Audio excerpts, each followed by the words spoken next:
Avis à toutes les belles âmes issues des rangs de la gauche, qui, se réclamant de l'humanisme et par conséquent de l'antiracisme, croient devoir jouer les sentinelles de la morale et, ce faisant, ressentent le besoin de dénoncer toute parole publique qu'ils jugeraient raciste. De grâce, mes chères belles âmes, faites-le bien.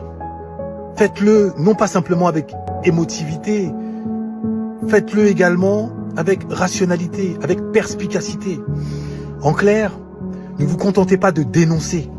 Faites également l'effort de démontrer. Le dernier exemple en date vient de nous être servi par un député de la LFI, un certain Antoine Léaumont.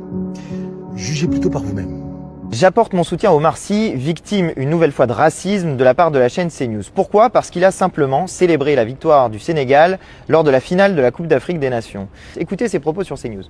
Je suis désolé, le fait que Omar Sy, qui est quand même dans le classement du JDD, la 3e personnalité préférée des Français, soit présent au stade du Maroc et fasse la fête avec les joueurs du Sénégal dans les vestiaires. Il a le droit, mais ça pose une question, ça fait une réflexion sur notre capacité à assimiler, parce que Omar Sy, il est français, mais si même un des Français les plus appréciés du peuple français doit et a le besoin d'aller célébrer la victoire de son pays d'origine, ça pose question sur notre méthode d'assimilation. Ces propos sont donc particulièrement scandaleux puisqu'ils sont dans la droite ligne de l'extrême droite antisémite, xénophobe et raciste. Mais je rappelle à ce monsieur de CNews que quand on a fêté la victoire du Sénégal en France, eh bien on s'est pris des coups de matraque, on s'est pris des lacrymos et on s'est pris aussi des insultes racistes. Donc je pose cette question, qu'est-ce qu'on peut faire, qu'est-ce qu'on a le droit de faire au regard des chaînes racistes pour célébrer la victoire du Sénégal lors de la Coupe d'Afrique des Nations? En fait, la réponse est simple. Pour CNews, il faudrait tout simplement ne pas célébrer cette victoire. Eh bien, vous savez quoi? On n'en a rien à faire des racistes. On va continuer à répandre de la joie. Voilà. Comme vous pouvez le constater, mes chers afronobles, ce brave monsieur excelle dans l'art d'analyser un propos sans s'attarder sur le cœur du propos. Il a parlé de tout sauf de l'essentiel, notamment du principe d'assimilation duquel se réclame le monsieur qui a cru devoir accuser Omar Sy. Le principe d'assimilation. Monsieur Léaumont, emporté dans son discours émotif, accusateur, moralisateur, n'a pas pris le soin d'attaquer ce principe et de lui opposer le principe d'intégration.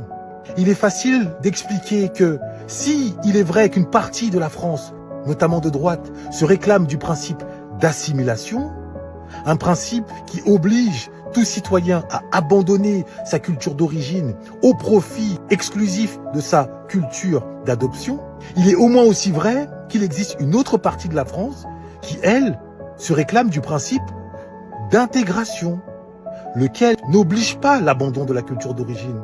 Au contraire, on appelle à l'addition des cultures. Donc voilà comment M. Léaumont aurait pu répondre.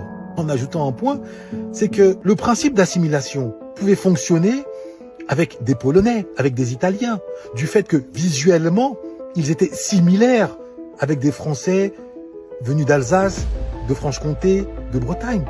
Mais qu'en est-il des Français comme moi, comme Omar Sy, venus du Cameroun, du Sénégal, du Congo? À quel moment pourrions-nous devenir similaires visuellement? C'est impossible. Tout au plus, nous pouvons nous intégrer à des valeurs, à des principes. Et ce n'est pas Tanguy David qui pourra me contredire. Lui qui s'est efforcé d'épouser pleinement et intégralement ce principe d'assimilation. Que lui est-il arrivé si ce n'est que le réel est venu le gifler? Donc c'est dire.